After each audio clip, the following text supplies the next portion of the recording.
Good evening. Good evening. Good evening. How are you? I am well. Happy Sunday Fun Day. Same to you. Thank you. So let me first say this. Let me take my glasses off. My son is at work. I am hoping that he will be logging in within the next couple of minutes. Okay. But in the interest of time, we won't delay because time is money and people's time is precious. And I acknowledge that time is a precious commodity that you can't get back. Amen. So with that being said, I want to first thank everyone um, and welcome back to Unspoken Conversations. Your words have power. Please forgive me if you see me looking off. I'm waiting for my son to message me uh, and let me know that he's getting ready to jump on. But again, welcome to our family and friends to another thought provoking conversation with my son Paris, who is missing in action at the moment, and myself. And we are two generations coming together to have a discussion about the things that affect us directly and indirectly, and hopefully come up with uh, a call to action, basically, that will promote positive change in our communities. So, yeah, Happy New Year. Happy New Year. Um, it is 2023. 23. So quick. My. It's a blessing.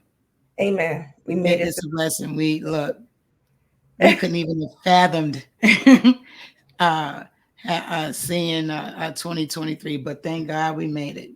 I want to say good evening to some of our audience. I see Angela, my sister Angela has joined us, and my little sister Lorraine, and my big brother Joseph. Thank you so much for joining us today. Uh, so I first, like I said, want to start off with wishing everyone a happy New Year. Um, this this particular topic really, I think, is probably more fitting during the holidays because unfortunately suicide rates tend to go up during the holidays. um, Hopefully, our guests will be able to maybe possibly enlighten us on why. I think for the most part, I think we all pretty much know why, but I think it still warrants a conversation. However, we are past the holidays, and so we didn't have this conversation then. And the only reason why is because we was brand new, fresh out the box, and so I didn't think that that would have been an appropriate conversation for from my for a launch. So, but um, I do think it necessary to start off the new year this way.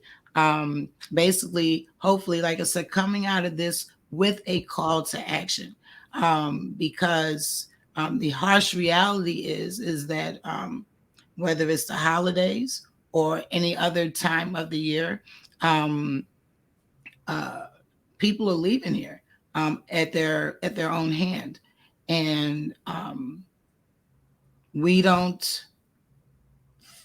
Sometimes we know why, and other times we don't. I think that it's a travesty to have 10-year-olds successfully taking their lives. I myself, I don't have any understanding to that. But I will say this. I stand here today saying that I don't have any understanding, but I do want to share a brief story about myself. So I guess my understanding is kind of mixed, and reason being is because I can remember at the age of 12 attempting suicide myself. Um, I remember at the age of 12, uh, some things had happened in my life that was a little. It was devastating, challenging for a 12-year-old. I wouldn't necessarily didn't necessarily know how to navigate um, what happened. Um, and I can tell you that, first of all, let me say this. I was a rather advanced 12-year-old. Let me just say that.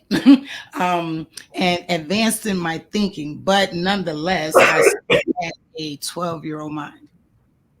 And so nonetheless, in Mhm. my 12-year-old mind, things were happening and I felt like I was by myself. And I felt like I didn't have anybody to talk to. And I felt like nobody cared. And at 12 years old, I didn't know that I had a purpose. Nobody ever spoke to me about a purpose. All I know is that something happened to me. I didn't have support. I didn't have the love that I thought that I should have had. No understanding or anything like that. And so at 12, I went into my mother's medicine cabinet, and all I remember is that the pills were pink. They were like oblong, and I don't even know how many I took, but I took a whole bunch. And go figure that she didn't know, she never noticed that they were gone, but I don't know. Anyway, I took a whole bunch and I went to lay down. I went and lay down. I'm in my bed, and in my 12-year-old mind, I waited for death. And again, in my 12-year-old mind, I woke up. I kept waking up to see if I was dead. And yeah, so my 12-year-old mind was not truly grasping the fact that should I be successful, there is no wake up.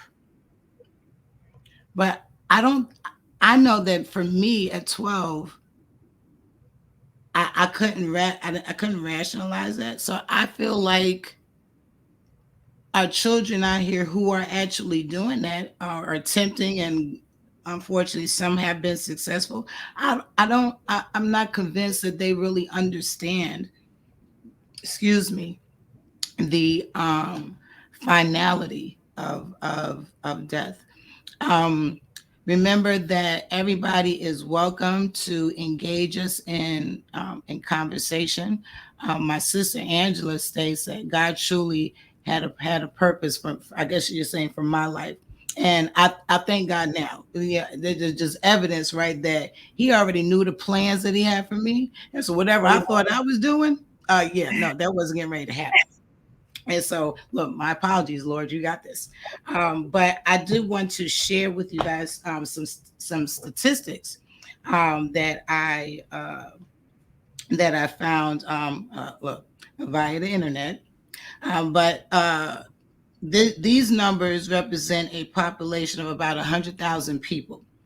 And so, out of 100,000 people, and this survey was done during 2020, from ages 10 to 14, an average of 581 children took their lives in 2020.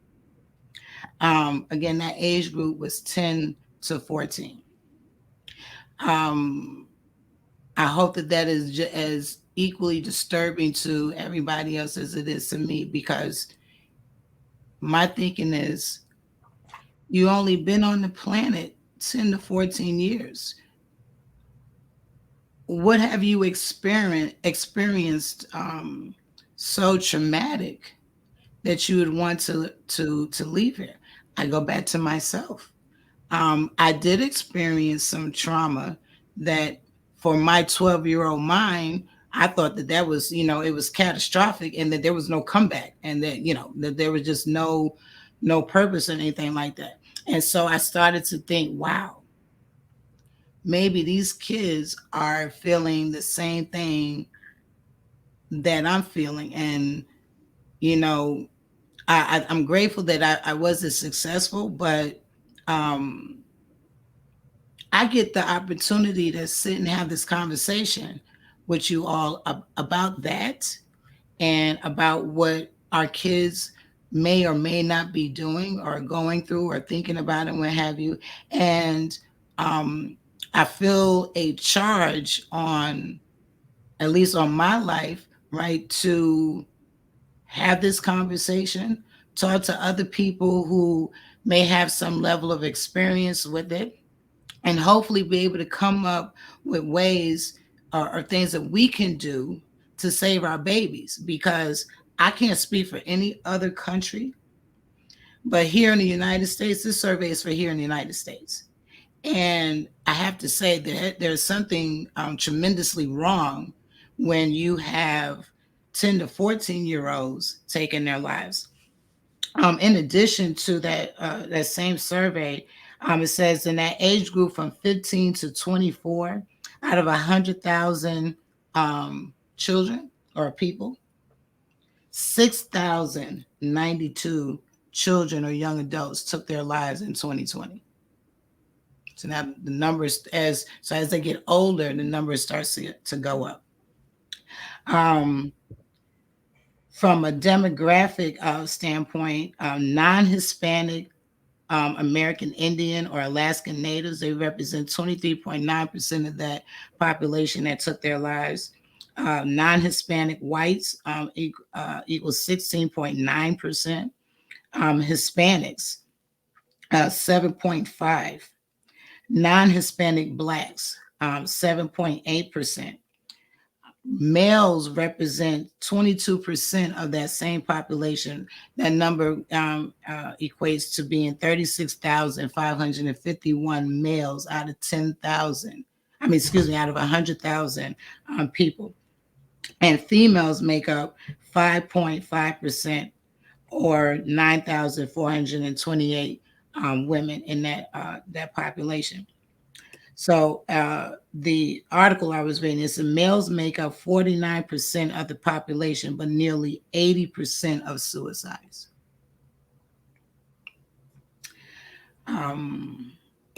That's huge. So our guest today is the lovely Candy Robinson. I wanted Candy to join us in this conversation. Because for a couple of things. So first of all, Candy is a member of my church, which is New Beginnings Church here in Charlotte, North Carolina. Ooh, shout out for NBC. And I met Candy several years ago at a women's retreat that we had, and I thought she was an incredible young lady then, and I'm so proud of her now. And just to listen to her speak, God has done so many incredible things in her life, and He has grown her up so much. I had a conversation with her recently, and I just kind of like marveled at the things that she was saying. But just a really short, brief bio about Candy. She is currently an undergrad at UNC Charlotte, majoring in social work with a minor in psychology. She works at Novant Hospital in the behavioral health department. She is a certified peer support specialist. Her patients are pediatric to adult, and she also does an internship at a local high school here in Charlotte, where she counsels students as a result of either a referral or volunteer.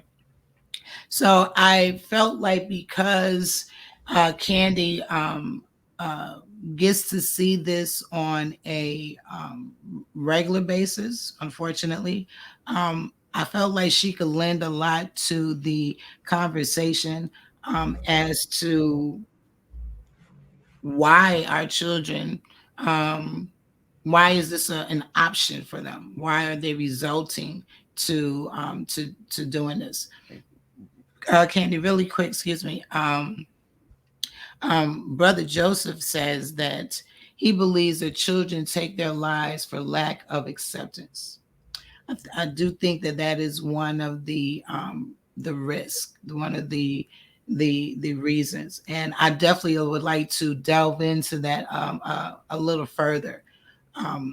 the whole acceptance thing that leads me to social media. So we definitely I definitely like to touch base um, on that particular risk factor.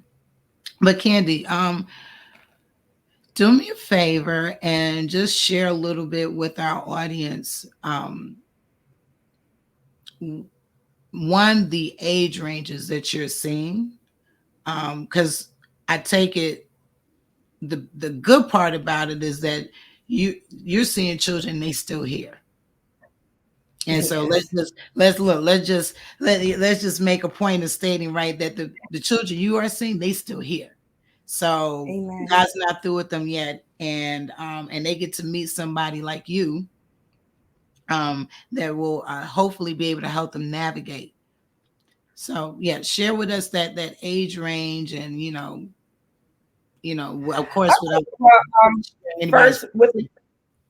first with respect to you, thank you for starting this platform for us to come together as a community and to make a change. And when I first met you at the women's retreat, you are definitely um, a good example of a virtuous woman. So thank you for carrying yourself well, making new beginnings look good, and allowing people who come up here with no family, who grew up from childhood trauma. That was a personal experience of mine, for me to be able to trust someone like you. And you have been consistent and the same since I met you. So thank you for allowing God to use you. And I am glad you're still here. Okay. So I can deal with anyone from, I have worked with young children from anywhere from 8 years old to adults. It could go younger, but that's the experience that I have. Where I do counseling at the high school, that's ninth grade to 12th grade, and we get them to 21 years old, so they can be over 21 years old, because it is a charter school. um, I Again, what drove me to the field was me experiencing childhood trauma and wanted to make a difference. So me going to school, I'm learning the knowledge aspect of it, the numbers, different strategies to help um, cause prevention, intervention, education. But a lot of the stuff that I'm using is godly divine, from what I remember when I was that little girl, with the type of love and support that I would have wanted. I do think it's pretty, I think it's like Brother Joseph said, lack of acceptance. I think that's one of the main reasons. But I think to answer that question is really hard, because every child is different and every child experience is different. And Mhm. just us being adults here on this line right now, it's probably experienced something as a child. And you can just look back in your past, that little girl inside of you or that little boy inside of you. What made you do it? When Mhm. I tried to commit suicide, I was around 13, 14. I think it was like 13. And I Mhm. went upstairs in the attic and took my dad's diabetics insulin. I shot it in myself. And I Mhm. was in the hospital for 1 month. At that time, I was numb. I didn't feel. It was so much abuse mentally, physically, and sexually. I was being sexually abused by my father growing up. And I had to keep it a secret from my mom and my father. And I was just so numb. And then I was being bullied at school, because when we first moved to Minnesota, some boys jumped me and tried to rape me. And my mom she said God spoke to her while she was doing dishes, and she ran down the alley. She said she didn't know where I was, but God said, go get Mhm. your daughter. And the boys got up and ran. And she asked me if I wanted to press charges. I was so embarrassed and ashamed, and I said no. And she still called the cops and put a restraining order on the guys. Unfortunately, when I started elementary school, it was their school.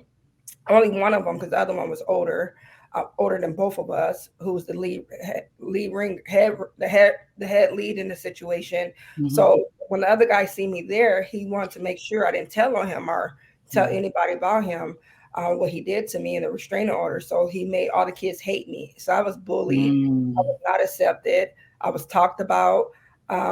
So my thing, I had to keep a secret in my household, not talk about what my dad was doing to me, and still going through the physical abuse with guns being put to our head and physically beat, bruises, stomped on in our heads.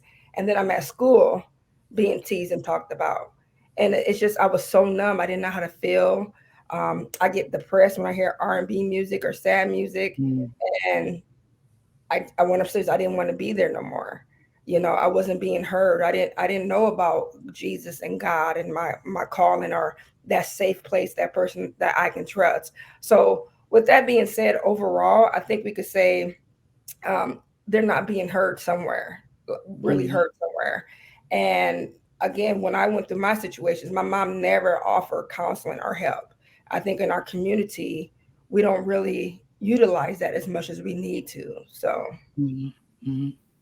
Yes. I will say that like you spoke about not being heard. Um, I can say like my situation, we did press charges, and unfortunately the person he got off. He he got off. I guess I would say for a technicality, but nonetheless he got off. So at 12 years old, that's traumatizing to me because I literally sat in a courtroom and had to tell my story to a judge and 12 people, and only to have them turn around and not believe me. I want to say really quick that I want to offer up a disclaimer. I do realize that this conversation can be triggering for some people, and so I completely understand if anybody drops off. I am definitely not trying to upset anybody, make them revisit any particular traumas or anything like that. But I will say this, that um, the fact that you are here through your trauma and lived to be able to tell the story is a testament of what God has in store for um, each one of us. And if this is not your story, and you're not necessarily familiar with this, hopefully this conversation will help you to understand other people. Why other people may choose to go this route, and hopefully it'll open your eyes and make you aware when dealing with other people. Because at the end of the day, we really do cry out. So all of us don't write a suicide note. Look, I didn't write no suicide note. um, because I know who was I writing the note to. My mom. Okay, no. But I say that because bottom line, people actually do cry out in different ways. And so, like I said, if in this conversation we're able to help each other be able to identify what that cry out looks like, then we've done a good thing. But again, I just want to let folks know that if this conversation is triggering and you have to drop off, I completely understand. I love you nonetheless, and then I appreciate whatever time that you afford us right now. So with that being said, early, when I first started this conversation, I asked the question, and I would definitely like for the audience to chime in. Um, I could say me, I did not I did not understand the finality of death. And how I know I did not, because as I'm sitting there as I'm laying there in my bed sleep waiting for death to happen, I kept waking up to see if I was dead. So yes, in my little 12-year-old mind, I did not understand that there will be no waking up. Um, I know, Candy, your situation, was a little different. After you did what you did, you said you ran downstairs to your parents. So I'm assuming that it was, what was going on with your body at the time was kind of, it scared you and what have you. So you had enough sense to go I run. couldn't Um, breathe, my heart um, rate. Yeah, I had to feel that pain. Like, wait a minute, I didn't expect this. So yeah, right, right, right, so right. that's true. So my question to you, and as well as to the audience, when you seriously think about it, do we think that our children really truly understand the finality of death? That, there is no tomorrow, there will be no waking up. I And definitely especially don't. you, Candy, because you dealing with, you talking to these kids. Do they understand that I had they been definitely, successful, there's no tomorrow? I definitely don't think they understand. When I talk Mhm. to them, like they come in a stretcher, and I get to sit with them, talk to them. I done had some children start crying. I could get them to start laughing, and they'll start crying out the blue when the psychiatrists come in and the evaluations, and the family has to get told now, informed. They'll start crying. I'm like, what's wrong? And I'm thinking I'm about to hear, well, my parents got to find out. Some of it's I don't want my parents knowing, or I'm supposed to be the strong one in the family. They're a baby and they're supposed to be the strong one in the family, No. and they're crying because they woke up. They wish they didn't wake up, but I don't believe that they really understand death or life after death. Like I was sharing like a lot from not all of it, but some of it. Some people are scared, have a fear of living. Living Mm. on their own, being successful. Are they good enough? Because these techniques and tools Wow. was never in place in them, are taught into them how to survive in the real world, or what happens when I leave now. And I see a lot of these young girls in the high school depending on relationships, and Mm. because they're not fully developed mentally, emotionally, and physically, they're hopping out of relationship after relationship. Now they have an STD. Now they have these issues because they're finding their identity through a relationship to Mm. another kid who's a young man who's not taking them serious. And now they're coming to the office because they don't cut their Mhm. arm up the night before because he dumped them. Are they coming into the hospital because they broke up? Or because they feel overwhelmed because they're working in college and so forth, or high schools? This is so many different reasons, but when you really hear their story, it doesn't add up to death. So Mhm. they're not connected. And from my Mhm. experience, I'm trying to do my own calculation while I'm there. So God can use me as a solution. And a lot of those young kids are not connected to the word, are not Mhm. connected to the truth, or don't know Jesus. I didn't know Jesus. I didn't grow up in that household. So I'm Mhm. seeing a lot of Mhm. that. And I see a lot of the students because these young adults are looking, and these young adults and children, they are looking for solutions. They are looking for a way. So whether you say Mhm. me and my family don't do this in this household, or we Mhm. don't believe in that, that child is going to find something to believe in. And who's right there waiting for them? The enemy, to give them the Mhm. lies and falsehood about who they Mhm. are and their identity. Mhm.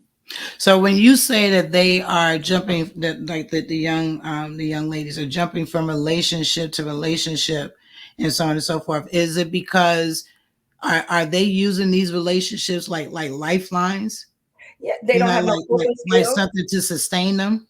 Yeah, they have no coping skills, so they're trying to see their identity through someone else. Mm. Does this person love me? You know, they the coping skills with the young man are bad. We 24/7. Uh, no, there's no healthy tools of coping, or to even know how to survive in life that's being in Mhm. place in them. Mhm. So what do we, and when I say we, absolutely not pointing the finger at anybody, but um um we in general, like, what are we doing wrong that our children are not communicating these things to us? Well, on a holistic level, there's a lot of I think every department needs to be touched on: physical health, what we eat, working out, um,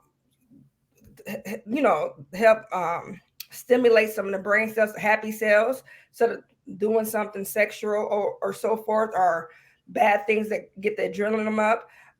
But on the spiritual level, I was thinking the United States has the highest number of mental health cases and substance abuse.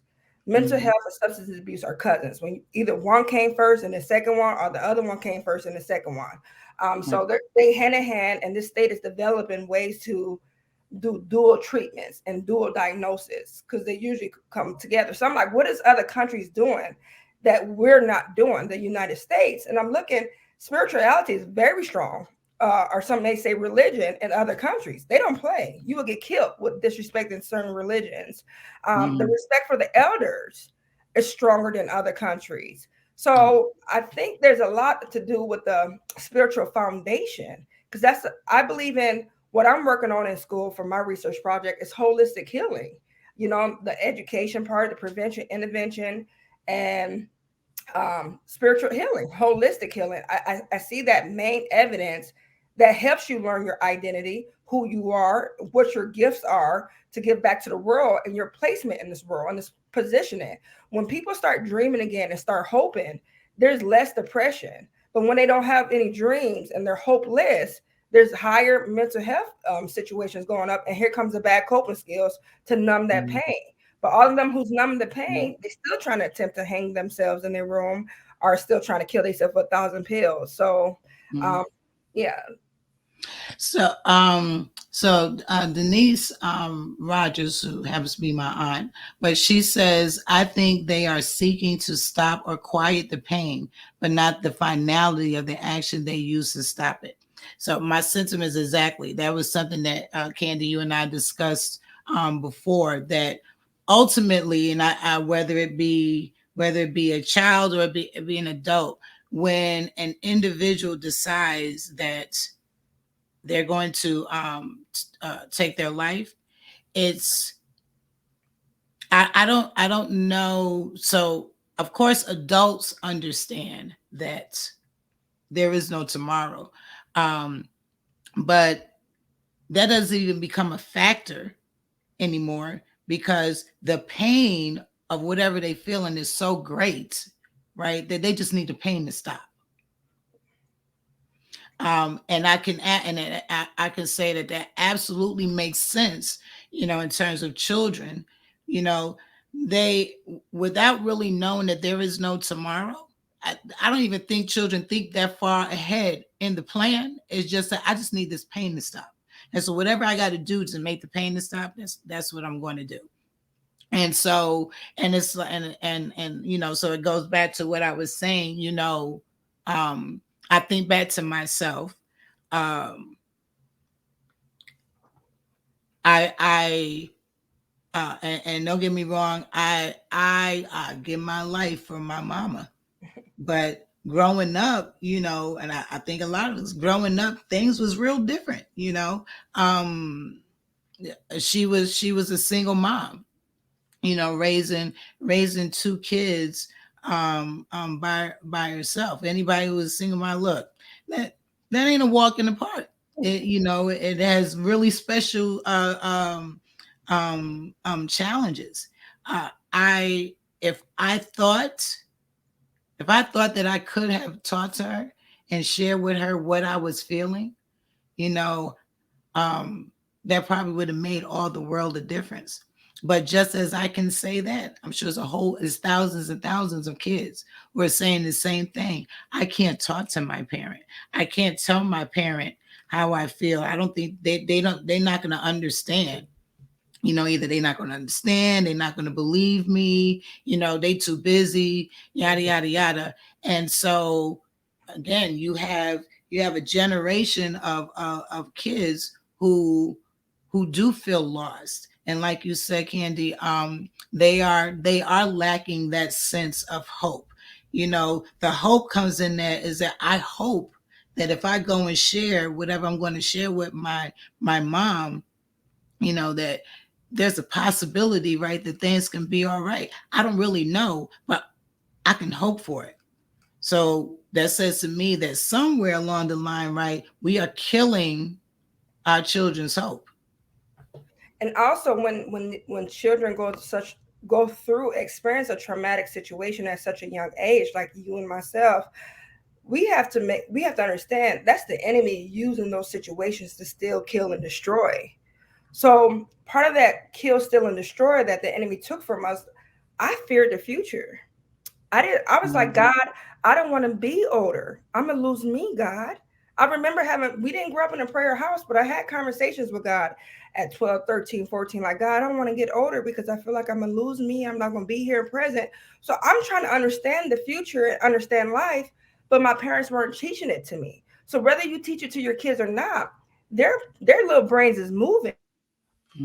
They seeing Mhm. stuff on TV, they seeing stuff in the world. So I think it's very important that we have these conversations with them, because a lot of these kids that I'm hearing coming through the hospital, their parents is not teaching them these things, are pushing it on them, are embracing them with it. So they're looking on YouTube. YouTube is teaching them witchcraft. I had a young man Mhm. who set up an altar for Satan in his backyard. And he tells me, he said, I feel like I could trust you because I'm open to them on the spiritual world, on a realm. I'm not gonna call them crazy or laugh about the situation because I'm very sensitive with that. And he was like, I'm not schizophrenia. He said, I let the devil, different spirits use me, and they come in and out because I set an altar up Wow. behind my mother's house and they just don't know it. But it's not fun no more. It used to be fun. Now evil stuff is getting worse and worse and worse. But he Mm. can, so it's like, okay, you guys are not teaching your kids that, or when you go to the church, or when it's time to go to church, you send them outside to go play jump rope. You're not teaching them how to pray warfare prayers. You're not teaching them how to prepare for the enemy or what scriptures to use or what life is about because you think they're too young, but they're not too young for the devil. So it's time for us to be real with them with these conversations. Mhm. Like it's time to, like I wish I had. I made emotional decisions. How can I not make Mhm. emotional decisions young when I'm emotionally underdeveloped because there was things taken from me from the enemy at a young age. So I reacted. I didn't have my parents to say, hey, you may get your feelings hurt in a relationship. Somebody may do this and that. But if you make that wrong decision, you can get locked up, you can get in trouble, you can get fired from your job. We need to have real life conversations with emotions, with mental health. Like, hey, this stuff you're gonna feel this. Doesn't mean you're crazy. Doesn't mean you have to be depressed. Depression is real, but because you're sad doesn't mean you have to be diagnosed with depression, because it's part of human development. First experience sad days, happy days, different stages in life, death, birth. This is stages. We don't have to label Mhm. it. Mhm. It's part of the human process and human life. But let me show you how to use it. Let me show you how to get through it. Mm. If I had to ask you right now, if you had to assess this right now, this particular moment in time, would you say that we are failing this next generation of our kids coming up? I, Now, I, granted, you guys, I, Candy's not a mom. Candy's not a mom, but it's okay because look, either we I are or wouldn't we say aren't. I failing. mean, I wouldn't say we're failing. I would say we need to catch up. we need to catch up. Okay. I think Well, they're further involved and there's so much in them mm, that we're not utilizing our mm, understanding. mm. So we're ultimately we're kind of like underestimating them. Listen, I had to do a therapy group. And I was like, okay, this is my first therapy group. Practice with the babies. You want to try something, a business or teaching, try with the babies because they're going to be very transparent with you. That's something our pastor always says, right? And so I'm with the babies, like, okay, so this is how we're going to do this meditation group. I'm bringing God back in the situation. We supposed to Mhm. meditate on His word day and night. So let me come up with an activity where they can deal with fears or something that's worrying them. And then we're going to end with meditation. So I was like, I'm going with the flow, like, okay, now I want two sisters to respond to each person when they speak about their fear. And when I let them go, I was learning stuff and I was beyond impressed and shocked how they were like on it and learning from each other and speaking very maturely. I think we need to catch up. I see. I'm right there with you. A couple of summers ago, it was actually before the pandemic. Look, that thing is getting further away, right? But no, a couple of summers ago, before the pandemic, I remember it was vacation Bible school, and I do the eighth graders, middle school. So everybody knows our middle schoolers. That's a special group right there. um, I got a heart for middle schoolers because I was 12 again. That's that group, that they like. I'm okay. I'm not I'm not a baby anymore, but I'm not a teenager. I'm like right here in the middle. I got these hormones going on. My body is changing. All levels of crazy is happening to me right now. And yeah. And so anyway, we were having a discussion, and so this was towards the end of Vacation Bible School, and I asked them to pick a topic, and they wanted to talk about um, suicide. And I was like, oh, okay.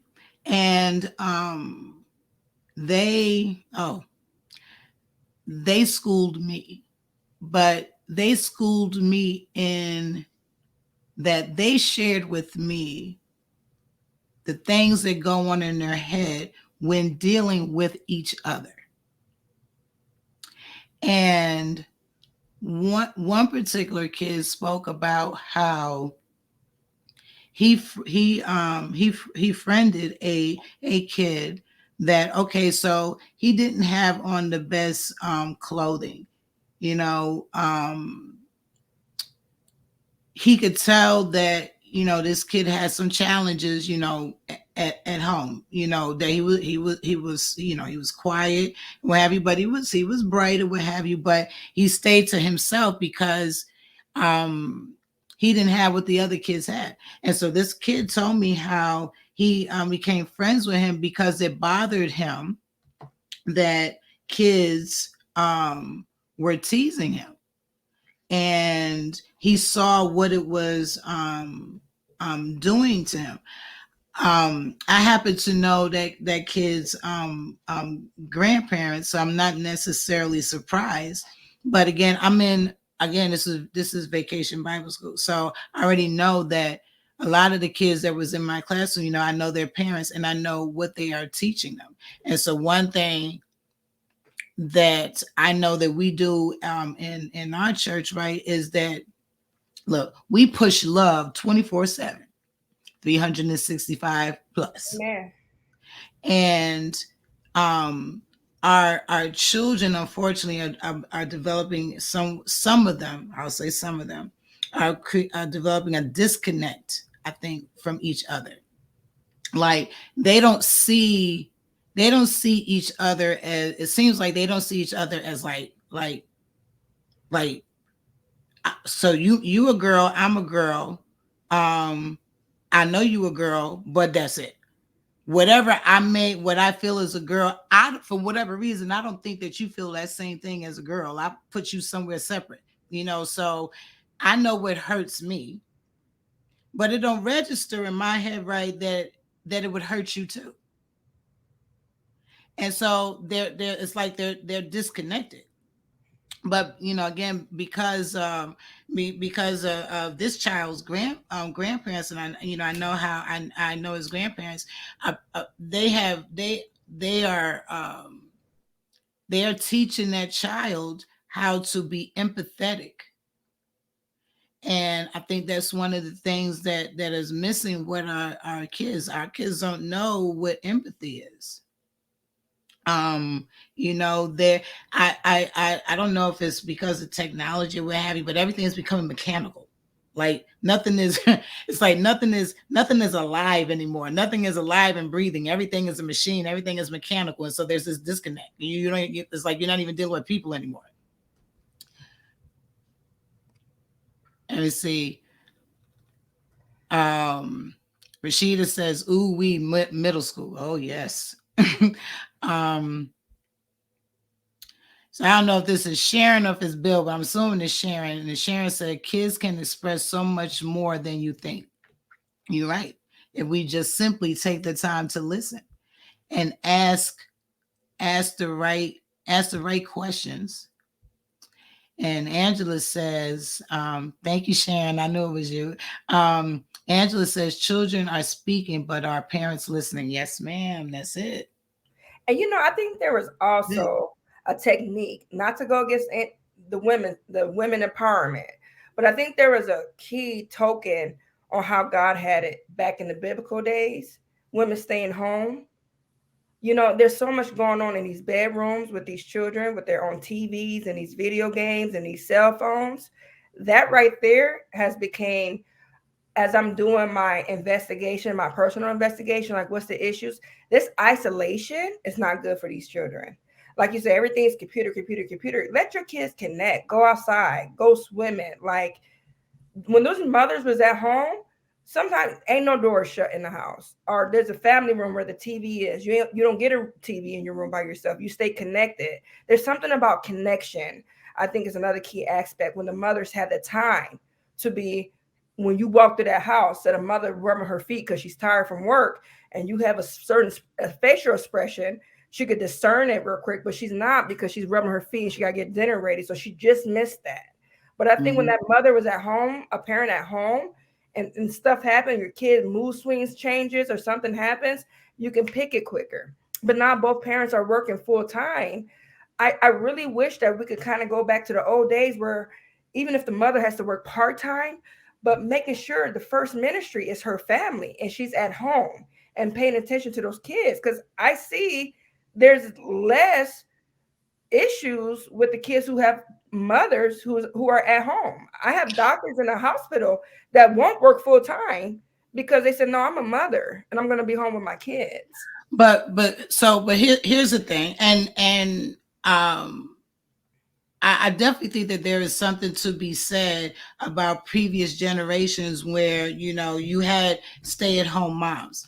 The likelihood of that to happen right now, I'm going to say, is really slim, unless one individual in the family is making enough to support everybody.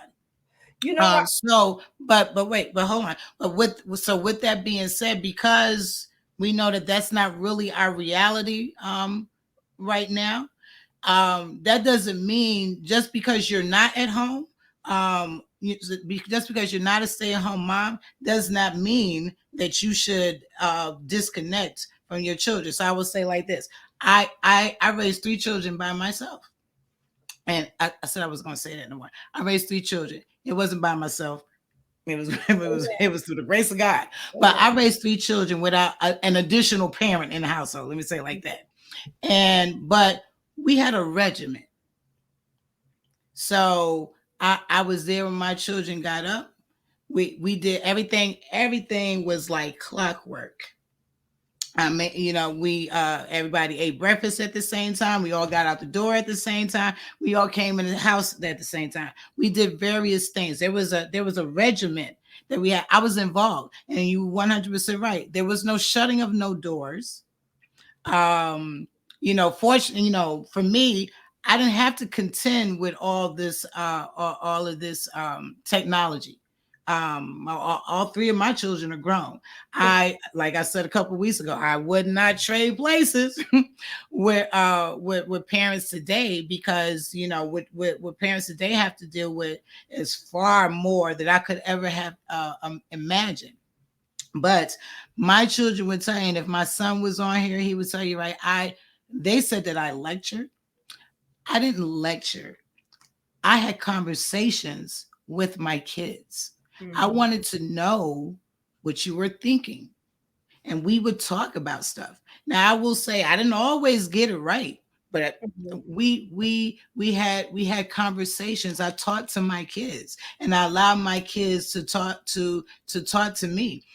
We have to talk to our kids. Those are your kids. If you don't talk to them, somebody else gonna talk to them. If they're hurting and they can't tell you that they're hurting, they're going to tell somebody else. And they're going to tell the wrong person who's going to take that same pain and they're going to use it against them. So, yes, I think what's key, though we're not necessarily in a position where we can be at home like back in the day and what have you, that's not licensed for you to not be connected to your children and not be aware of what they're doing and not having a conversation and watching them. Watch your children, study them, watch what they do, because children don't necessarily know how to verbalize things, but the things that's going on with them, it come out in their actions. It come out in things that they do. They don't have the words all the time, but you will know when their behavior shifts and changes. Yeah. and that's the mother instincts. I do feel like if it could be possible for if a mother, like I said, even part-time, because there's something to that. That's another key solution to me. If a mother can, because like one guy I know, he was a bus driver in Minnesota. He worked full time and he had 8 kids, and his wife was a stay-at-home mom. And I said, how do you guys afford? He said, we have one van. We live on a budget. Even like one of my family members, she works a lot, because she's separated from her husband. So she works a lot to take care of her household and her 2 daughters. But then she says, I'm going to get me a Mercedes next year. You're not even home with your daughters, but you want to upgrade on your fashion, stay in the latest fashion, stay on updated with Facebook. If we didn't care about what people thought about us, could we really invest into letting one of the parents, the mother, being part-time and not worry about the Jones or riding Mercedes and Lexuses and have the latest shoes? Because this is the only legacy you leave behind you. This is an investment. This is God's child that he trusted you with. Is that Rashida? I think Rashida had a moment to even be at home, Sister Rashida, with her children. So it's like, can we get on a budget where somebody's part-time or work something out where somebody's more present at home? We can, but we have to make it a sacrifice of, do I have to live like this and live like that? Can I make this investment into my seeds? One of the most powerful things Pastor said today in church, he said, when we did the baby dedication, he said, I'm praying for evangelists, pastors, deacons. We praying for doctors and lawyers and it's like, what happened? I think we need to get back to the root and not looking at the glitter and gold, but the real gold is that seed that God placed in that child, and make sure you cover that thing and protect it. God said, protect it and teach them in my way was your 2 instructions, not dress them up in Jordans. Right. Well, I like what Rashida said. She said, with inflation and the high cost of living makes it difficult for a parent to stay home, but it is not impossible. But regardless if the parent works, you still need to make the time to connect and care for your children. And so, yes, I agree. I think ultimately the bottom line is that it is your responsibility to parent. And parenting, the whole premise behind parenting is that it is your job to raise responsible people who will be an attribute to society. You too can't raise any kids. TikTok can't raise any kids. And what the pastor say, the statistics, the children who was watching TikTok the most had the highest suicide rates. Yeah, because they doing those stupid challenges. And how you don't know? the pressure, they trying to live up to other people, and anybody can get on there. A witch could get on there, or hey, somebody's teaching your kids something that's not true. Watch who your kids hanging around with. Right. My aunt says she likes what you said, Candy, about catching up to where our kids are at. One step in that direction is to stop limiting kids to our standards. Let them be themselves so parents can better see who their kids are. I think that's twofold. I do think you need to establish a foundation for your children. Whether you call that a standard or not, there has to be a foundation. You have to give them something. You have to give them some type of tools in order to be able to see what's going to come out. You don't throw something just out there and see what happens to it. You got to give it some type of tools. Just as scripture says that you have to raise a child up in the way that it should go. Bottom line, if you never ever have a conversation with your children about God, they will grow up and they will not know anything about God. So no choice was even no. I mean, there was no choice to be made. They didn't know anything. They didn't have any additional information. So I think it's it's providing them with information, is creating a foundation, creating a moral fortitude, so to speak, that they will build upon. Um, and so, yes, if you have, I definitely think you have to create a foundation for them to build upon, and hopefully, that foundation is sturdy enough, strong enough, right, that whatever they start to build on it will not crumble. I think she was talking more about in the direction of let them explore their creativity, what's in them, what they like, what they don't like, whether it's fashion, music.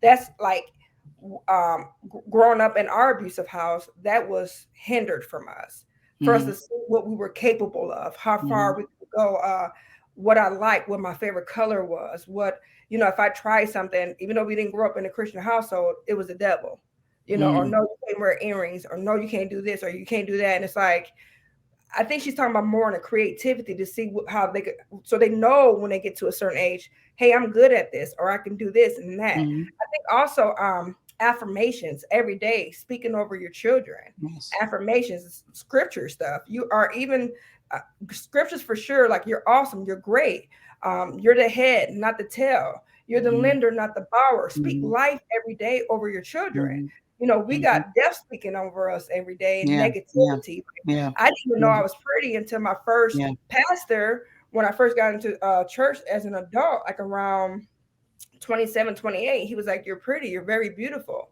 And I was like, really? And he kept saying it, but I kept ignoring him. And finally it hit my heart.